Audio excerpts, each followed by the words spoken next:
I'm not a fan of art shows. The constant coverage of celebrity divorces and affairs isn't just interesting, it's bland. Yet there was one occasion when I couldn't stop laughing. I'm Laura, 37 years old, working twice a week at a local cafe. My husband, Michael, is an ordinary office worker, a year older than me. We have one son, Ethan, who's a high school senior currently in his rebellious phase. Though he doesn't share much, my son seems to have a goal, studying hard every day. He's not particularly academic, but I'm proud of his efforts. You might think ours is just a regular family.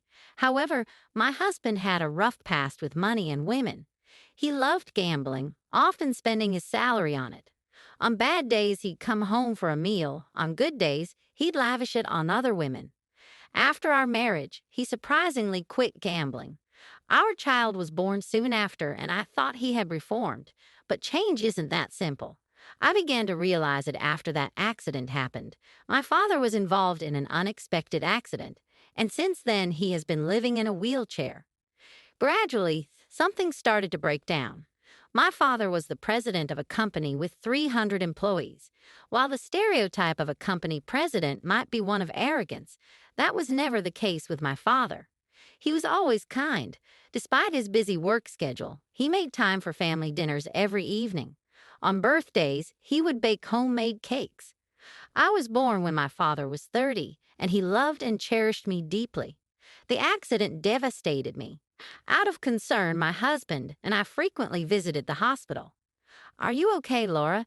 It must be hard caring for your husband alone. Thank you. Having you here is a relief. Sorry for the trouble. It's no trouble. We're family after all. Thank you truly. My husband seemed to care for my mother, but in hindsight, it was only her. My mother is what you might call a rags to riches success story. She's 10 years younger than my father. I remember hearing that my father fell in love with her at first sight when I was young. Indeed, she was very beautiful, and I recall feeling proud during school visit days. But wait, that pride lasted only until the early years of elementary school. As I got older, I became embarrassed by my mother's revealing clothes. When I overheard whispers like, "Whose mom is that?" Lo, I wanted to tell her to go home. A few days after my father was hospitalized, my husband said, "I'm going to visit him alone today." Why? I'll come too. Your mother seems to have something difficult to discuss that she can't tell you. A problem she can't tell me. Yay, I'll go and see. With that, my husband went to visit my father alone that day. For some reason, he didn't come back the next day. When my husband returned, I asked him why he didn't come back. He only gave a vague response. Your mother is going through a hard time. But it didn't end there. I'm worried. She seems down. She says she can't even eat unless I'm there. These were the reasons my husband gave for visiting my mother. My husband returned with gifts each time he visited, saying she bought me a new watch as a thank you, or she got me a suit for work as a thank you for listening to her. He claimed these were presents of gratitude. Naturally, this made me angry, and I couldn't help but express my anger towards my husband. Dad's in the hospital, and what are you doing? Aren't you worried about him? Of course I'm worried, but I'm also concerned about your mother. Right, worried about Mom. If you're just worried, there's no need to accept such gifts, right? I can't help it. Your mother insists on giving them to me. Can't help it? What do you mean? That money you're spending is Dad's. You're not visiting Mom because you're worried. You're just pretending to be concerned to get something in return, right? Don't be ridiculous. I'm taking time off work to see her. There's nothing wrong with accepting a gift. That's when I remembered. That's the kind of person my husband is. After that, our conversations as a couple ceased. One day, when I visited Dad alone, I asked him, "Has Michael been visiting you recently?" "No, not at all. He's busy with work. It can't be helped." "I see. And Mom, your mother hasn't been visiting much either." "Is that so? But I'm happy that you and Ethan visit." It was supposed to be a secret. Sometimes Ethan studies here because he's worried about his grandpa. But keep it a secret. If he knows I told you, he might not come anymore. Yeah, I understand. Also, I heard from the nurse that you're being discharged tomorrow. That's great. Yes, I still want to work. I can't stay here forever. Don't overdo it, okay? I know. Thank you. Learning about Dad's discharge and my son's visits lifted my spirits, but the good feeling didn't last long. The next day, I muttered to my husband, Dad's getting discharged today, so I'm going to the hospital. My husband glanced at me and just replied, Him. I thought, what do you mean? But today was Dad's discharge day. I decided not to waste energy on a pointless argument and left for the hospital. When I arrived at Dade's room, my mother was nowhere to be seen. Huh? Where's Mom? She hasn't come. She said she would be here for the discharge. Really? Yeah, I wonder what happened. I had a bad feeling. I'll try calling. No, it's fine. She must be at home. Maybe she's preparing a feast to celebrate my return. All right, let's go home then. I returned home with my father, expecting to find my mother waiting there. I'm home. The house remains silent. This house is big, isn't it? Lol, I'm home. Still, come, please. Completely not a hint of sound. My mother was not there. At that moment, my phone rang. It was my son, Owen, just back from cram school. Mom, the stuff is gone. He was panicking. What stuff is gone? Whose stuff? Dad's. My heart almost stopped. After calming my panicked son, I ended the call. What happened? Nothing. It's nothing. It's not nothing. I'm your father. How many years do you think I've known you? At that moment, I broke down and cried. The accumulated anxiety and pent-up emotions overflowed. My father stayed by my side in silence until I stopped crying.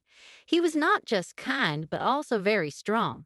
After I calmed down, we looked around the room together. While the large items like furniture were still there, some things were missing. Jewelry, a bank card, and the car. I couldn't, or rather didn't want to, accept the reality that my mother had run away with another man, taking only the money without saying anything. She had left my father. Go back to Owen's place today. Why, Dad? Why aren't you searching for Mom? No point in searching. What's done is done. Why? You did so much for Mom. Yes, maybe I did. But Mom ran away. She abandoned you. Yes, she did. Aren't you angry? Aren't you sad? I feel anger and sadness. But, what? Because she gave birth to Laura and we have Owen. Hearing this, I cried different tears than before. My father and son are my responsibility, tears of resolve. I returned to my home and faced reality. My son, now in high school, was informed of everything that was happening. His expression clouded for a moment, but not for long. My son and I moved in with my father. We tried to forget my mother and husband and live happily. It wasn't easy from the start, but we cared for each other and helped each other through. When my son got into university, we celebrated with a trip to Hawaii. When my son started living alone, my father wanted to buy him an apartment, but we managed to stop him. When my son came of age, the three of us drank the most expensive liquor in our house and had a party with every significant event in my son's life. We spent time together. 5 years of happiness passed, and then my father passed away quietly. My son and I cried more than ever before. What my father had left us was immeasurably valuable. We wanted to send him off quietly, but at the funeral home, a voice I thought I'd never hear again rang out. Laura, long time no see. It's been a while, Laura. It was my long-lost mother and husband. They must have heard about my father's passing. Laura, you look well. It's a pity about your father. Well, he was old, right? Why did you come? It's only natural for a wife to attend her husband's funeral, right? Yeah, yes. I was worried about Laura. You loved your father, didn't you? Are you okay? I'm fine. Please leave. What are you saying to your mother who came all the way here? Mother, after you abandoned your husband in a wheelchair and took my husband, what kind of mother are you? How dare you show your face here? Don't be so angry. We have something important to discuss. Important? There's nothing to discuss. It might not be important to you, but it is to me. It's about inheritance. I came to discuss inheritance. What? So about inheritance, we're family, right? That's why I came to talk about it. Hearing this, I couldn't help but laugh at the funeral home, even though I knew it was inappropriate. It was exactly as my father had said. I explained to the absurd couple, trying to contain my laughter. There won't be any inheritance for you. Why? We never filed for divorce, so it should be possible. Mom listened carefully. Dad had anticipated something like this might happen and left a will. It states that all of Dad's inheritance will go to me and my son. That's invalid. It's not invalid. A lawyer was consulted, and everything was done properly. So I won't get a single penny. That's right. What about the company?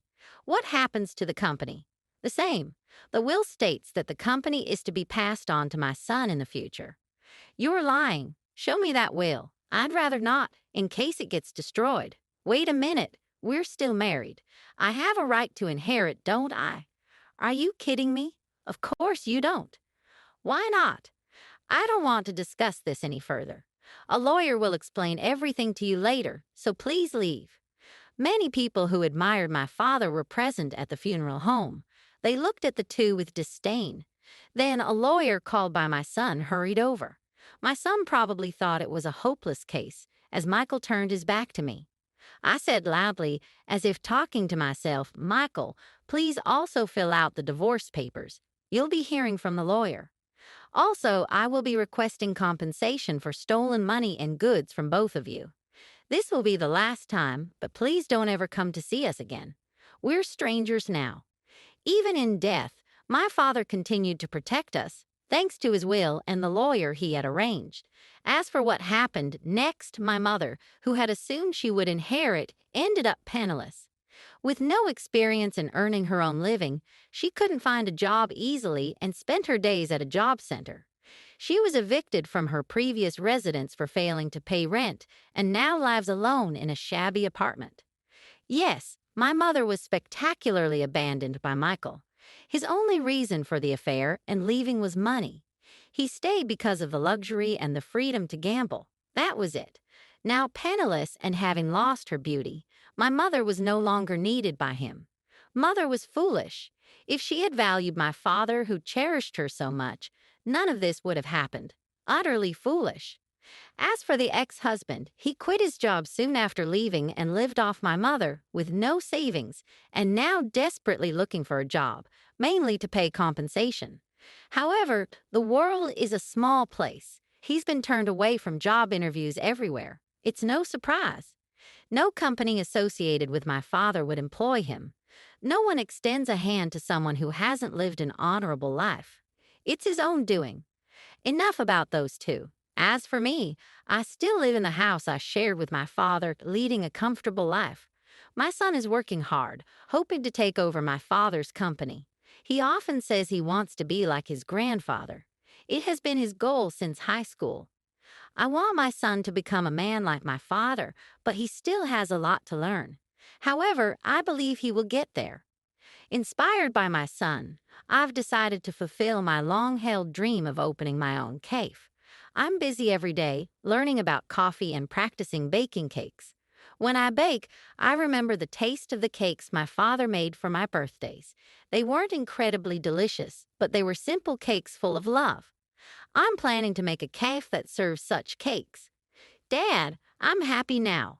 As I embarked on the journey of opening my own cafe, I found solace in the aroma of freshly brewed coffee and the warmth of the oven baking cakes. The memories of my father's simple yet heartfelt creations fueled my passion. Each day was a step closer to realizing the dream that had been put on hold for so long. My son Ethan continued to thrive, both in his academic pursuits and his determination to uphold the legacy of my father's company. His dedication mirrored the values instilled by my father. We faced challenges together, learning and growing as a family. The cafe became a place where people gathered not only for coffee and cakes, but also for the shared stories and connections that formed within its walls. It was a testament to the resilience and strength that can emerge from even the most challenging circumstances. 5 years passed since my father's departure, and the cafe had become a thriving hub in the community. We celebrated its success with a sense of gratitude for the support we received.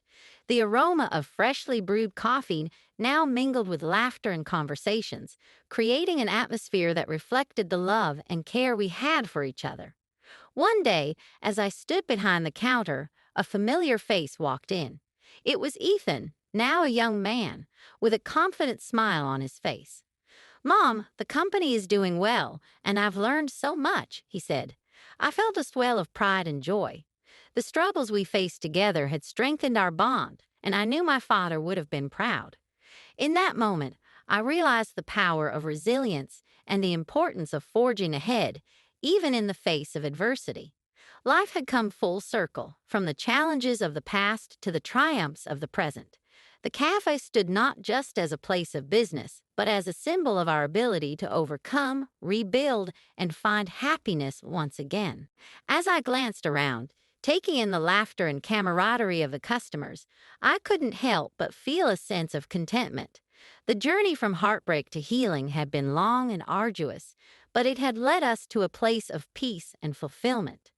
My son and I had not only survived but thrived, creating a new chapter in our lives filled with love, determination, and the aromatic essence of freshly brewed coffee, a reminder that even after the darkest nights, the sun can rise again, bringing with it the promise of a new day.